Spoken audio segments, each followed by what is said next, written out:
सदस्य संजय केळकर उभा आहे। नगर विकास विभागाच्या पान क्रमांक 7276 बाब क्रमांक 128-20।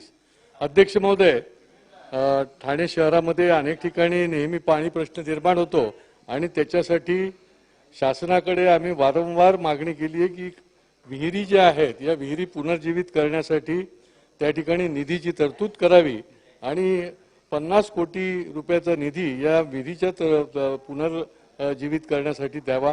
अध्यक्ष महोदय, घोडबंदर भागामध्ये एका बाजूला फार मोठ्या प्रमाणामध्ये बांधकामं होत आहेत, 50-50 माळ्याच्या इमारती होत आहेत आणि यांना पाणी कुठून देणार, यांना वाहतुकीची व्यवस्था कशी करणार, डम्पिंग कुठे करणार, असे अनेक प्रश्न याच्यामध्ये निर्माण झालेले आहेत। अध्यक्ष महोदय, तर याच्यामध्ये एकतर नवीन इमारतींना बंदी करावी अशा प्रकारचे एक धोरणात्मक निर्णय शासनाने घेण्याची गरज आहे। अध्यक्ष महोदय, या ठिकाणी 16 नाले आहेत, हे खाडीपर्यंत नेण्यासाठी त्यासाठी निधीची तरतूद करण्याची गरज आहे।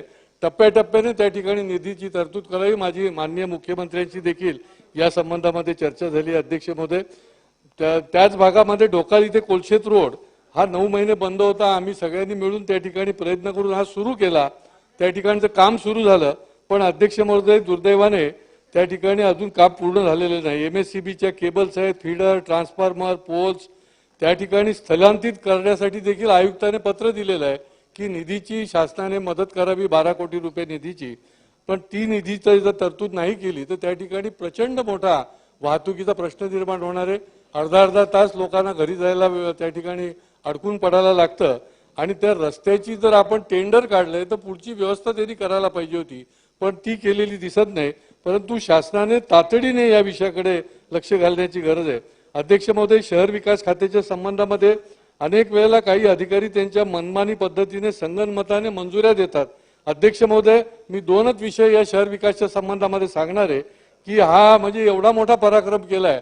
ठाण्यासारख्या प्राईम ठिकाणी 1 लाख FSI ची चोरी झालेली आहे आणि त्याला मंजुरी दिलेली, याची सुनावणी पण झाली, परंतु डिले टॅक्टिस ज्याला म्हणता येतील, या डिले टॅक्टिसमुळे त्याच्यावर तातडीने उपाययोजना आणि त्याच्यावर स्थगिती पण दिलेली नाही। माझी या निमित्ताने शासनाकडे मागणी आहे की तातडीने यावर स्थगिती दिली जावी आणि हे काम जे आहे ते तातडीने बंद करण्यात यावं। अशाच प्रकारचं दुसरं पाचपाखाडी भागामध्ये आहे की एका बाजूला थिएटरला जागा देत असताना रहिवासी ज्या इमारतीमध्ये राहतात त्यांच्याकरता FSI शिल्लक नाही।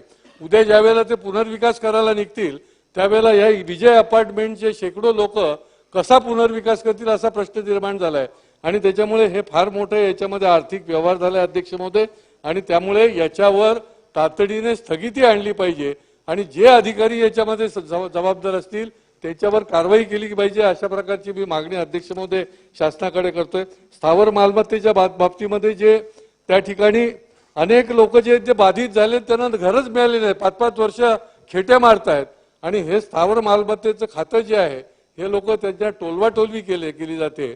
आयुक्तांशी बोलताना आयुक्तांनी सांगितलं की याची एकदा श्वेतपत्रिका द्या की किती लोक बाधित झालेले आहेत आणि किती जागा उपलब्ध आहेत आणि बोगस किती लोकांना तुम्ही दिलेले आहेत आणि त्याच्यामुळे शासनाने तातडीने निर्णय द्यावेत। अध्यक्ष महोदय, पदोन्नतीमध्ये देखील अनियमितता झालेली आहे, त्याच्या देखील चौकशी समिती नेमून महापालिकेमध्ये ज्या अधिकाऱ्यांची पदोन्नती झालेली आहे त्याची चौकशी करावी। अंतर्गत मेट्रोच्या संबंधामध्ये अध्यक्ष महोदय, मी माननीय मुख्यमंत्र्यांचा आभार मानेन की त्या ठिकाणी जे मोडकळी झालेल्या इमारती होते त्या पुनर्विकासाकरता त्यांनी तात्पुरती परवानगी दिली, परंतु कायमस्वरूपी या 70 इमारती ज्या आहेत या अंतर्गत मेट्रोमुळे ज्या बाधित होणार आहेत त्याच्यावर तातडीने उपाययोजना केली जावी। अध्यक्ष महोदय, क्लस्टरमधील 14 SRA प्रकल्प जे कार्यान्वित आहेत ते या क्लस्टरमधनं बाहेर काढावेत, 44 आराखड्यामधनं।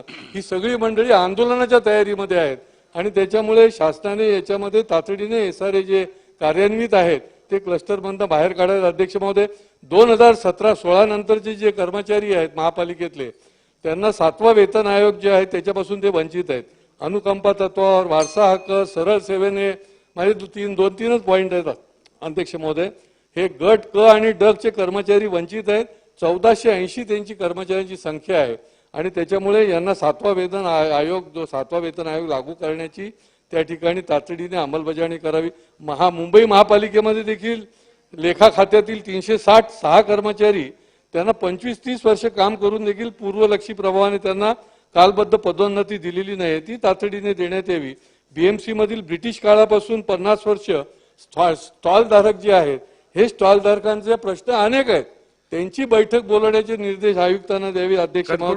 अध्यक्ष महोदय महापालिकेमध्ये आपण वास्तू बांधतो परंतु त्याची त्या ठिकाणी देखभाल केली जात नाही आणि त्या वास्तू तशाच पडून राहतात. तर त्यासंबंधी देखील धोरणात्मक निर्णय घ्यावा. वेदर शेडच्या संबंधामध्ये अध्यक्ष महोदय 2च मुद्दे आहेत माझे अध्यक्ष महोदय की वेदर शेडच्या संबंधात दर अधिवेशनामध्ये आम्ही मांडतो. आता 80% लोकांनी वेदर शेड गच्च्यावर बांधलेले आहेत. इमारतीचं जर आयुष्य वाढवायचं असेल तर ते नियमित करण्यात आल्या पाहिजेत.